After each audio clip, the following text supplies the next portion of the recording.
Hello, comrades. Commissar Bro here today with, like, what is this, the 18th episode of the Making History Great War playing as Russia. That's right. Something like that. I actually don't even know. I've been doing so many games lately that, I've been a little bit out of it in terms of the series with Making History. But that's okay, guys. Don't you worry. I wouldn't, not let this get finished. It's way too much fun! I mean, come on now. Look at this. This is epic. We're Russia. We've taken over, the whole friggin' entirety of Eastern Europe, and we're moving into Central Europe, and then we've got, Persia to contend with. And look at the Ottoman Empire. They have done a really good job of clearing up all the rebels that were putting up a really big fight against them. So, yeah, kudos on them. Too bad for them, more than likely. I'm probably going to conduct beautiful war against them. That's right. So, we're looking at new possible enemies, new possible things we might do to bring people down. And check out our new tanks. Yes, aren't those sexy? They are beautiful, if I do say so myself. Yes, indubitably. Indubitably. And then we got a little German tanks over here. Little, what's that called? A Leash tractor? Leash tractor? I don't remember. Something like that. It's a funny name. Yeah, that's right. Alright, so we need to look at research now. What do we got? We got quite a few things that we're kind of behind on. Air carrier operations, amphibious assaults, organized squadrons, leads to fighters 3. Probably be a good one to get. Deep defense, chemical warfare. None of this really interests me all that much. Really, improved aircraft engines. I guess we need air carrier operations. Maybe. Maybe. Just maybe. I'm not quite sure. There's so much stuff to choose from. Tank prototype 3, infantry weapons. Oh, it's so tough. Let's just go with military industrialization 4. Just keep moving up through the industrialization age. Keep in mind, it's only December 8th of 1916. And we have already, we've done way more than was ever done in the actual war itself. So we're doing a damn good job, overall scheme of things. I think once we conquer... Oh, did I ever pull up my fleet? Yeah, I did. Look at our fleet. Beautiful. The Black Sea Fleet and the Second Fleet. I'll go ahead and merge those two together. Create a more dominant fighting force. We've got a pretty big enemy fleet there in the Tyrrhenian Sea. Actually, you know what? We don't even need to move there. Let's just keep our stuff here. Actually, yeah, we do. Oh, no. You can just load straight onto a transport. All right, we got this. We got this, ladies and gentlemen. We're going to take Sicily. Oh, no. Our men have been intercepted. That's all right, though. We've got this, right? Look at that. What? We've sank 8 losses. 8 Italian losses. That's crazy. But then the Italians landed troops back in Lazio, Umbria, and Tuscany. So now we're kind of in dire straits. That's not really good. Our third artillery is probably going to get captured. That's kind of a bad thing. So we need to move our army to Tuscany, and we need to move the first army up there to Lazio, Umbria to secure those regions. And I guess we're going to have to take some of our guys and start occupying these lands, because clearly our opponents are not messing around, and they are willing to cap our land if we don't defend it, which we cannot have. I can't afford that. It's a little bit too much right now. Alright, so, I don't know. I think I need to build more armies. Our land army seems like they're a little used up from all this fighting, wouldn't you guys say?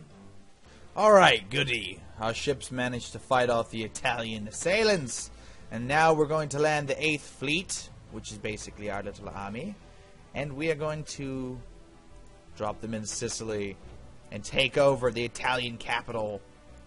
Yeah, because that's all they've got left is Palermo. And then they've got, Libya, this Italian Libya area here. What is that, Corsica? No, Sardinia.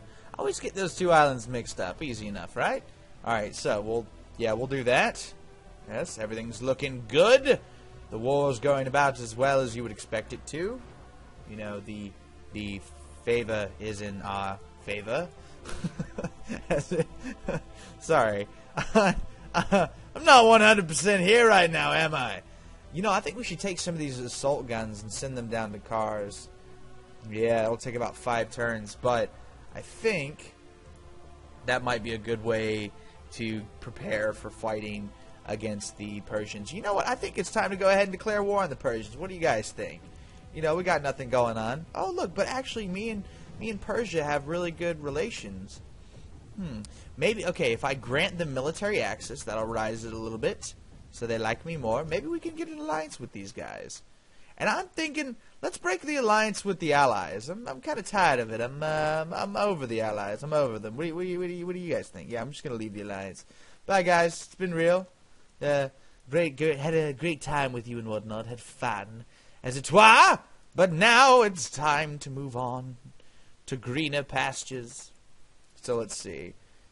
All right, join with me, Persia. No. Okay, you don't. How about a trade access treaty? No. Okay. Maybe give me no. Really? No. Plus 68%. Well, how much more do you need to like me? Okay. Well, you know what? We might consider killing Persia now. They have. What is that? What is it? Incurred my wrath. Their time may eventually come. Alright, so we've pretty much taken all of the major Italian territories aside from Sardinia. Clearly, we're not taking Montenegro there any faster, or Illyria, whatever they want to call it. So I think it's time to go ahead and propose a peace treaty to the Italians. We've whipped their tail. Absolutely. And our people are tired of fighting wars. That's right. You would think our people of Russia would be willing to continue fighting forever and ever, so on and so forth. But apparently, they want peace, or some other nonsense like that. So, what we're going to ask for is we're going to ask for occupation. We're going to ask for drop claims. And, yeah, we're going to do status quo. I think that's pretty good. Nope, peace treaty reject. Seriously? Really? Come on now. Just give, there we go. Alright, so we got occupation and status quo. So, thankfully, we now own all this new territory. Basically, Italy. There's still a bunch of pieces we could take over, but I'm not too concerned about it. I think we're doing pretty good there. And now that peace has been formed, our people can start to live in a not at war Russia. That's right. Yes, united under one beautiful Russian banner. Ladies and gentlemen, that is correct! It's amazing here. God, I love this game. This game is great. Like, I'm having so much fun playing this. And I enjoy it so much. This is the sequel that Making History 2 War of the World should have been to me.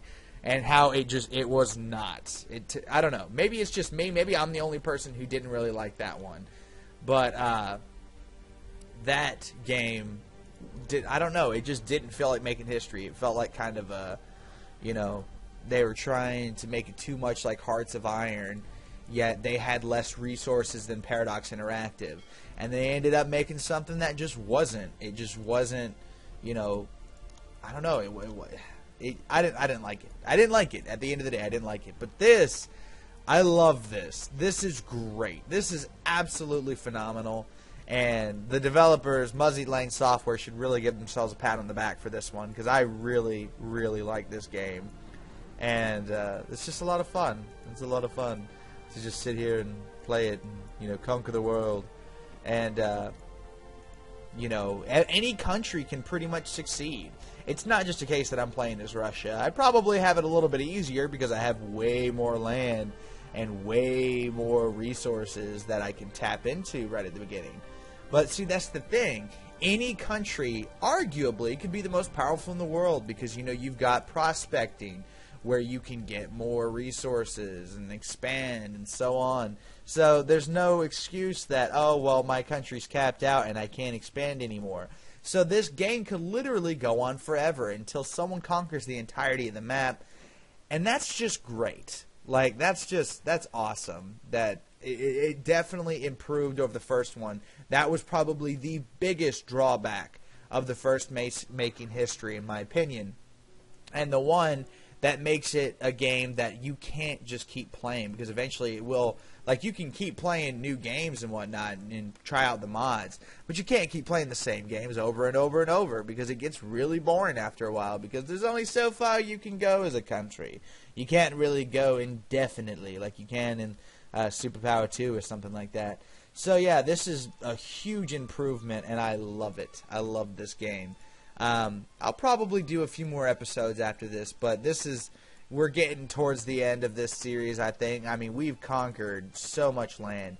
I think we started out from what, like here, and this, and then we owned a little bit like right there, and then it went in there. So we've taken over 2 major countries basically, and then we've taken over a good chunk out of Germany, and you know, we're planning war against the Ottoman Empire because they're a bunch of dicks.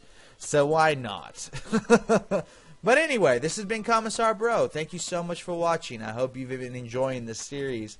I know I have. This has been a lot of fun for me, and I really, really, like I've been saying, I really like this game, and I think this is a huge, huge improvement over Making History 2, and I think that there's a lot of room for this game to be one of the best grand strategy games I played. Just saying. It's getting up there. And the fact that Muzzy Lane is constantly updating, constantly putting in new features and whatnot, you know, it makes me want to continue playing it and keep on playing it so more people can see, oh, hey, this is actually a pretty cool game. You know, this looks good. I should buy this game. Because you probably should. It's a good game. It's worth it. Support those guys. They deserve it, man. Those are some dedicated motherfuckers. Like, I don't know them like that, but they seem pretty damn dedicated. But you know, who knows? Who knows? Maybe I'm just a little fanboy. But anyway, this has been Commissar Bro, and I will see you next time.